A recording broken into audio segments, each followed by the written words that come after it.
अस्सलाम वालेकुम viewers. Sweden में आ चुका है बाहर का मौसम। तो आप मेरे पीछे देख सकते हैं चेरी ब्लॉसम के फूल खिले हैं।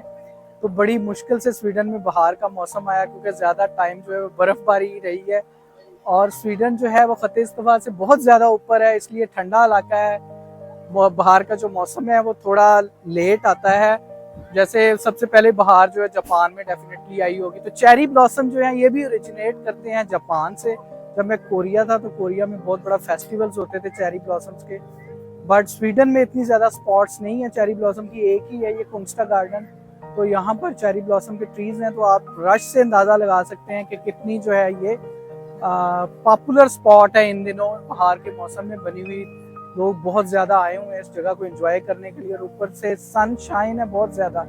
तो सनशाइन तो वैसे ही स्वीडिश लोगों को बहुत पसंद है, तो इसके साथ चेरी ब्लॉसम का मौसम जो है ये इस मौसम का लुत्फ जो है दुबाला कर रहा है। तो आइए आपको दिखाते हैं खूबसूरत चेरी ब्लॉसम।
तो मेरे पीछे आप देख सकते हैं चेरी ब्लॉसम्स जो है, इनका पूरा एक कॉरिडोर है, गुलाबी फूल हैं और गुलाबी फूलों के साथ तस्वीरें भी बड़ी अच्छी आ रही हैं। और ये फर्स्ट इंस्टेंस है, मैं देख रहा हूँ कि स्वीडिश लोग अमूमन जो है पिक्चर्स वगैरह नहीं बनाते।